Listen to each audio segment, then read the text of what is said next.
Welcome to Alaska Weather, a production of Alaska Public Media and the National Weather Service, Alaska Region.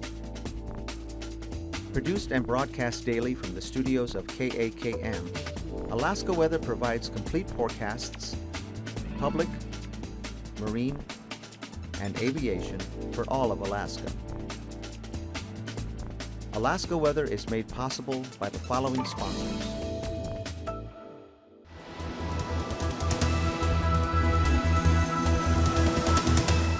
The National Weather Service. Hello again, everyone, and thanks so much for joining us for Wednesday's show. Satellite imagery way out to the west here shows a pretty good storm system there at the center near the Komodorsky Islands. The associated front brought winds 45 to 55 miles per hour to the western Aleutians, Shemya 2 area, and a lot of high-level clouds spreading out across off to the east toward Adak and Atka. It trails back into a couple of waves, one disturbance here that'll be lifting northeastward later tonight and tomorrow, and then a stronger system back here that will be tracking up to the northeast and will cross and develop over the Aleutians tomorrow night, and that should bring some pretty good gale force winds into the southeast Bering Sea and the Pribilofs on Friday. Otherwise, farther to the east, we'll see the GOES satellite imagery here. System lifting northward brought pretty good showers in across Prince William Sound and south central Alaska today. You can see bulk of the moisture now up to the north. A little bit of a break right through here currently coming through, but still a few showers around. And then this system down to the south tracking eastward, and a front associated with that swinging northward and pushing off to the east there with some clouds already showing up along the panhandle in that last frame, and that wrapping back and around. And out to the west, that big frontal boundary, you can see the back edge quite vividly out here approaching Shemya at 3 p.m.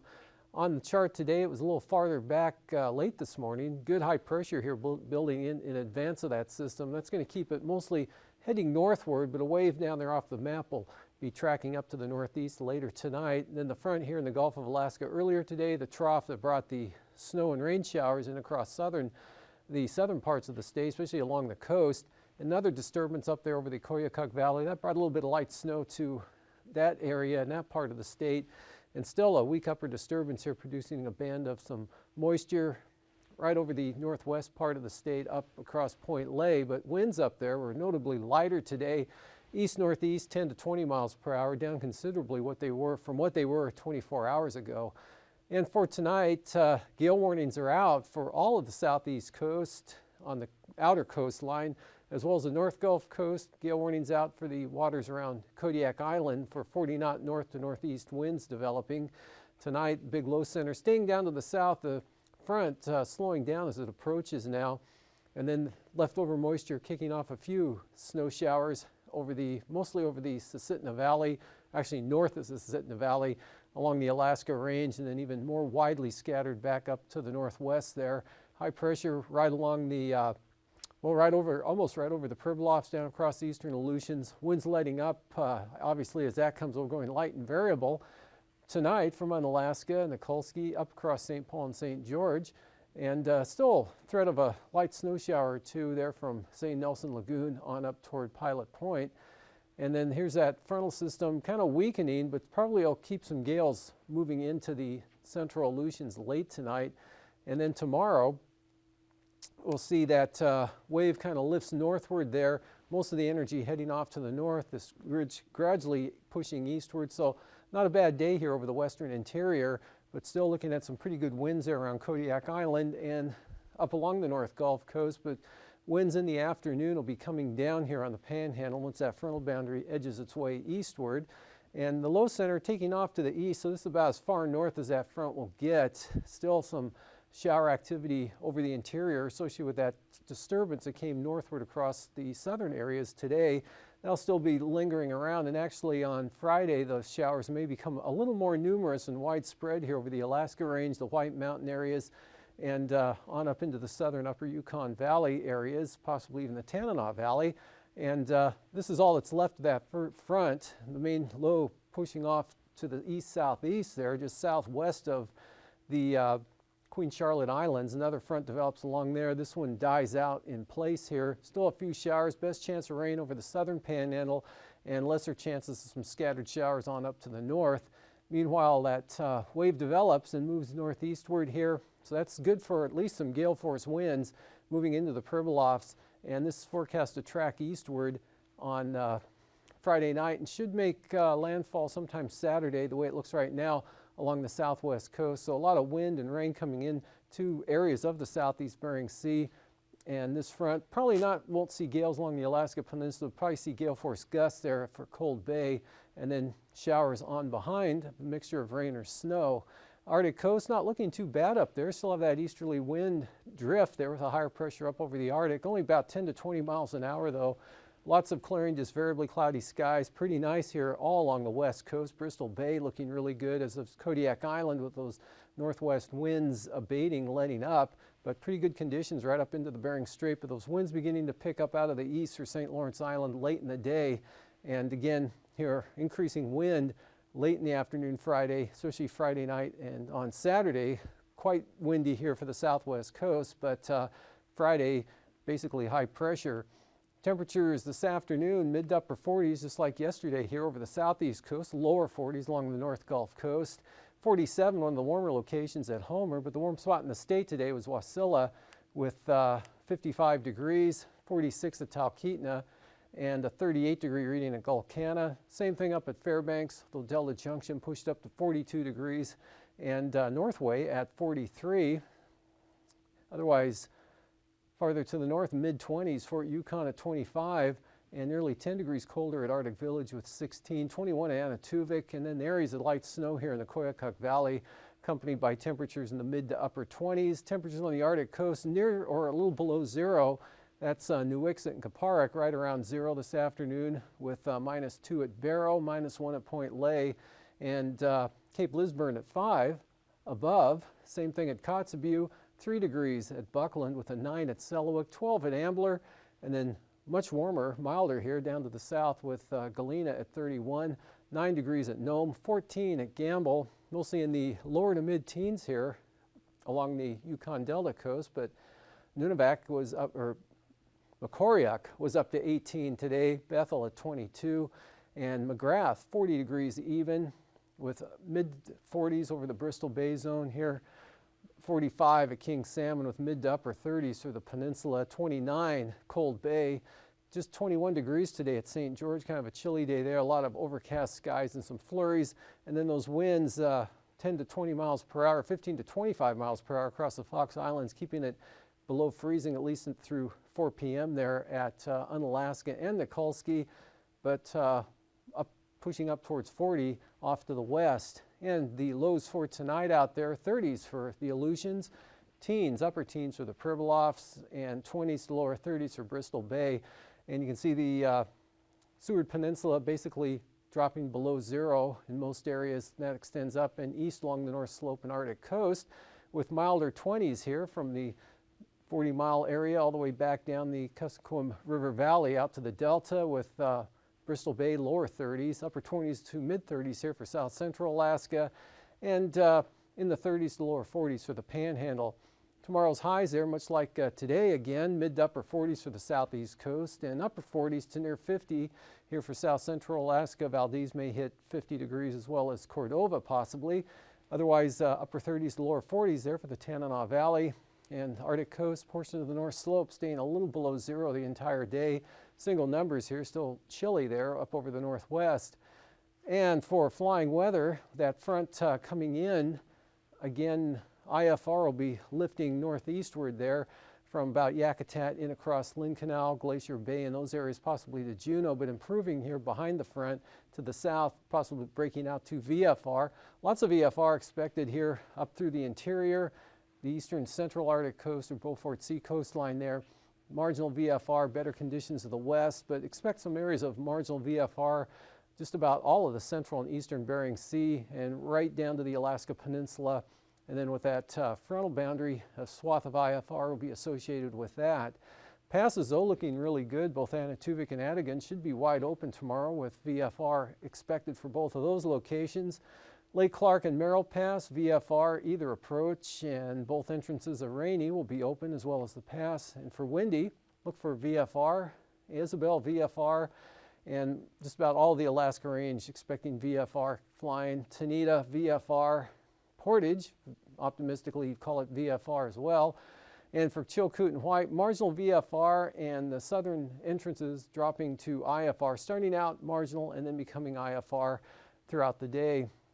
And the freezing levels, kind of with that southerly wind flow, all the way back up to the Russian coast there with kind of a gradient down here, 2,000 to 6,000 feet over the west central Aleutians.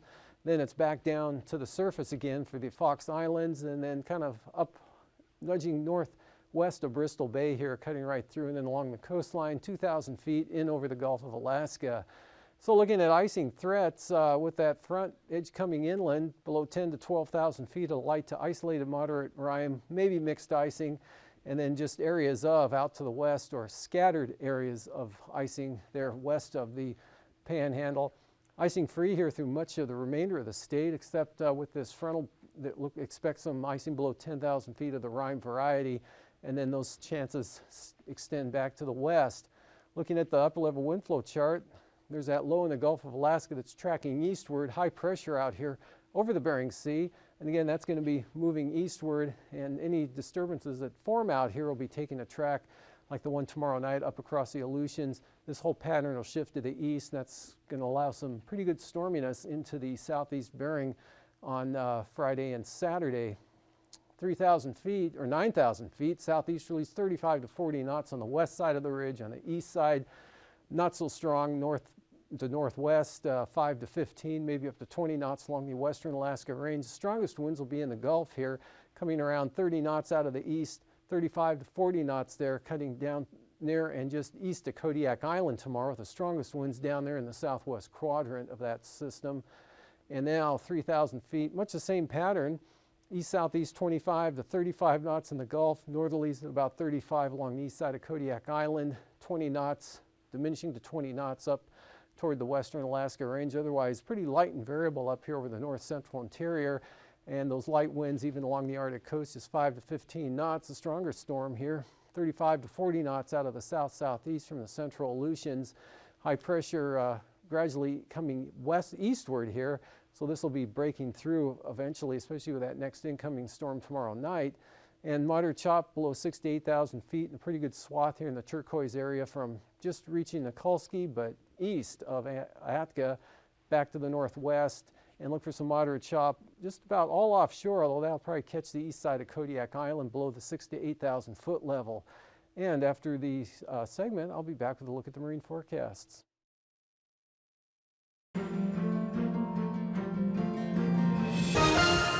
Welcome back to another edition of Alaska Weather Facts. I'm meteorologist Dave Snider. As you well know, you can get forecast information for any day of the week. Today, tonight, tomorrow, out to 6 or 7 days. It includes the high and low temperature, the wind direction, the chance of rain or snow in your part of Alaska. But did you know that there is information available to forecast out to 2 weeks? So the question is, how would you use that information? And here to answer that question today and tell us a lot more about climate services from the U.S. National Weather Service Alaska region is Rick Toman. He's the program manager for the Climate Science and Services. And Rick, thanks for joining us today. Thanks for having me, Dave. How would we use information that is out to 2 weeks instead of just the high and low and the chance of rain? Well, Dave, as we move out in time, of course, forecasts become more uncertain. So as we move into that second week from now, we're not looking at specific highs or lows or precipitation amounts at any given place. What we can do with the state of the science at this point is get a handle on patterns. So we can say things like increased chances for stormy weather in the Bering Sea in 2 weeks, or we've been in a cold weather pattern, looks like 8 to 10 days from now, that pattern's going to change. Those are the kind of forecasts that we can currently make in that second week. So you're increasing lead time for perhaps big or small weather events and telling us the likelihood of maybe more coastal storms or wind events in some areas? Those are the kinds of things that we hope to be able to let Alaskans know in the second week forecast. And if you have an activity or an event that you would find that kind of advance notice useful, whether it's moving stuff off of the beach, whether to go out hunting or to come back from camp, those kind of decisions, the week 2 provides the opportunity for you to get a handle on that kind of information. Okay. What other type of weather impacts that we're familiar with might Alaskans use climate services for? Well, in the forecast realm, we can go provide some information from this week 2, say the 8 to 14 day period, on out to the monthly and even seasonal time scale. Now, those monthly seasonal forecasts are still kind of just really very much pattern dependent, and the amount of detail that we can provide at this point is still pretty limited. Generally, indications of how temperature and precipitation will fall in maybe above normal, below normal kind of range. But in the week 2 period, we can be considerably more specific than that as far as the general patterns and really the impacts on Alaskans. Okay, so we would be talking about generalizations there that would tell us that the period might be more stormy, might be more hot, more dry, more cold, and situations like that. That's correct. So we're not going to be able to say in which community, for instance, there's the threat of coastal flooding, but we can often be able to tell we're moving into a pattern that would be conducive to big Bering Sea storms.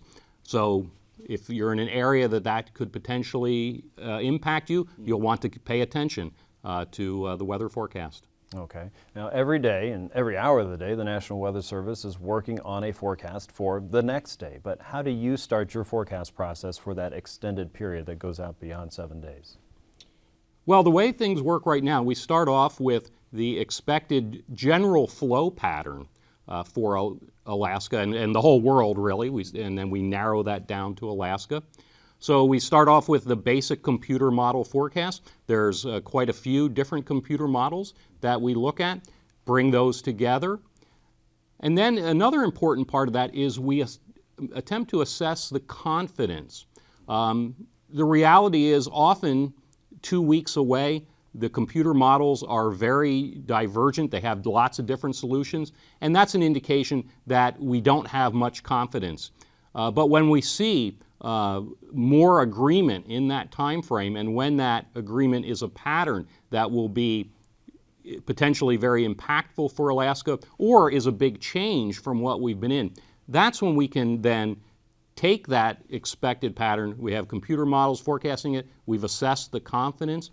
Now we can move that forward. How, using our experience as Alaskan weather forecasters, how does that typically play out for Alaska? So is this a stormy pattern for the Bering Sea? Is this an extra rainy period for Southeast? Is this the kind of pattern that generates strong winds potentially in the Anchorage Bowl? Is this a deep cold pattern for the interior? All of those are the kind of things that we're looking at in these large-scale patterns. That's very different than telling you that the winds on 10 days from now are going to be gusting to 120 on the hillside. We're looking for patterns, not the very specific information that the Weather Service will then hone in on as the event gets closer. So the idea is to keep the 5, 6, 7 day forecast the same, where you are getting the standard high and low temperature and the chance of wind or rain, but further out you get a broad general forecast, but as the time gets closer to that event, we'll get a lot more specific. That's correct. Okay, very good. So how can people use this information if I am out in the bush and I want to see, is a coastal storm expected in my region, or is a chance for that improving over the next 2 to 3 weeks? Where could I go to get information like that? When we see that potentially impactful or a big change in the weather is coming 8 to 14 days out, typically we will start to highlight that on the Weather Service Facebook site. We might produce a YouTube video highlighting that, linking that on our Facebook site. So often at this point, we don't have much to say in that because we're really looking for those forecasts of opportunities. But one thing we can say very likely as we go through the next 2 or 3 years, there'll be more and more of this kind of forecast information available in that week 2 time frame. Okay, and something that emergency managers and city planners and folks in villages might be interested in keeping an eye out for, looking for that information to be headlined whether that's on social media or perhaps through the National Weather Service channels there to get information from you to make better plans a little bit longer term and make better preparations in the event that things become a little bit more unsettled. Absolutely. Climate Services with the National Weather Service Alaska region is talking to the state of Alaska every week, apprising them of that 2-week outlook, and on the social media side, we are working to keep Alaskans informed so that when we think we have some confidence in a high impact or a big change, that's the best way right now for folks to find out about that. Twitter, Facebook, so stay tuned to your National Weather Service. Very good, a developing program. Rick Toman with the National Weather Service Alaska region. He's a Climate Science and Services Program Manager. Thanks so much for joining us again, Rick, and I hope to have you back again soon. Great, thanks, Dave. For another edition of Alaska Weather Facts, I'm meteorologist Dave Snider. We'll see you next time.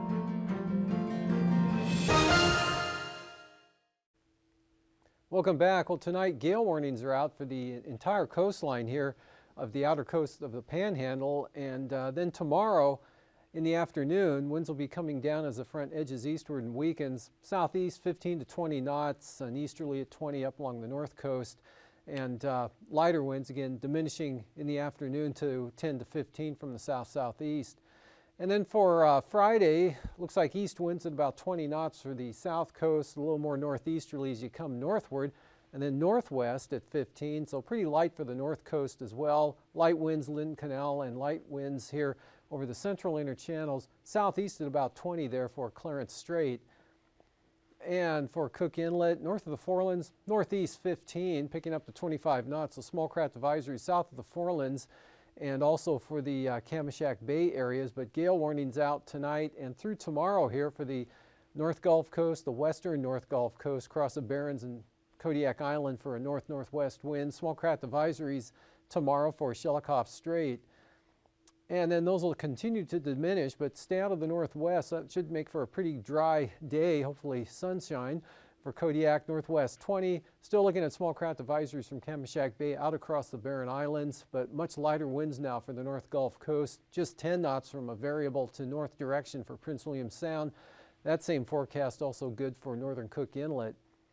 Out to the west there, Bristol Bay, northwest at about 20 knots tomorrow, and from Sitkinak over to about Chignik, say northwesterlies coming down to 30 knots, starting out as gales and then dropping down to 30 throughout the day. Under high pressure, light variable winds here for the Alaska Peninsula, just 10 to 15 knots.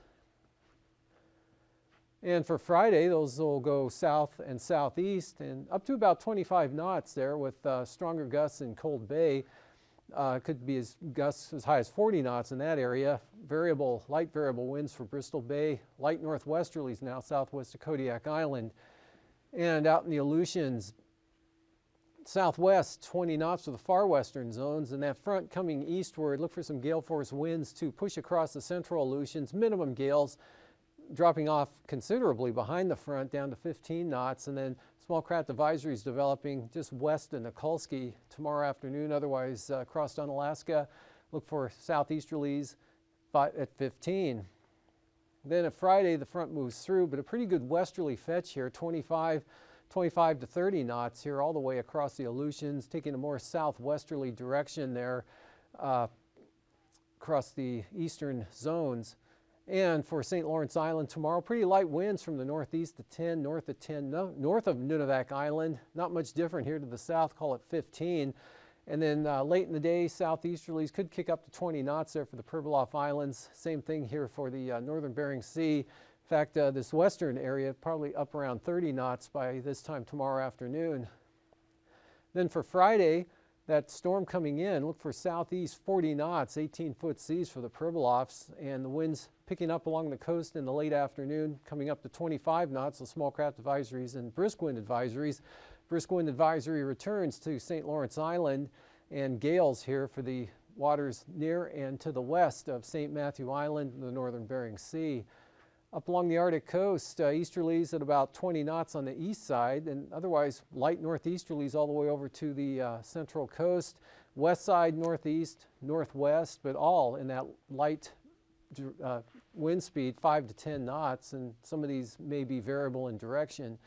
Then for Friday, from Wales to Cape Thompson, north 15, northeast 10 here along the west side. Central and eastern Beaufort Sea coasts looking at easterlies only at about 15 knots for Friday.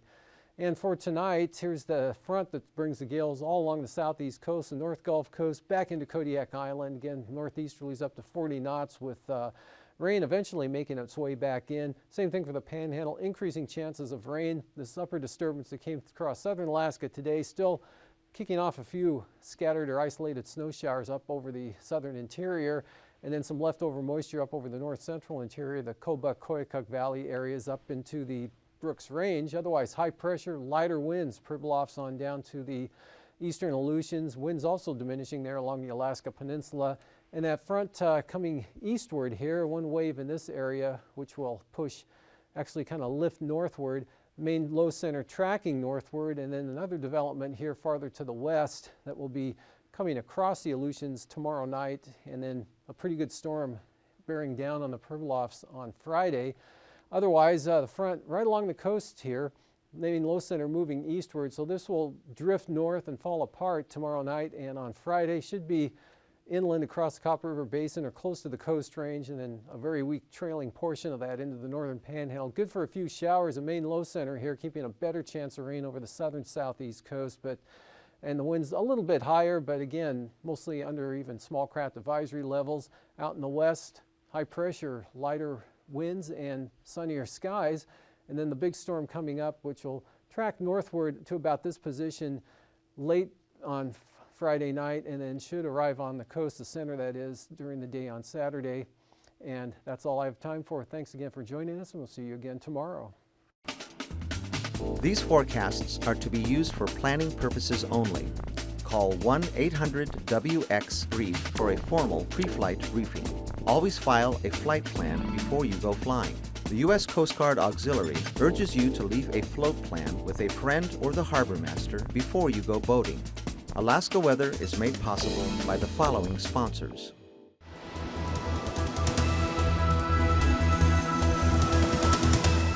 The National Weather Service.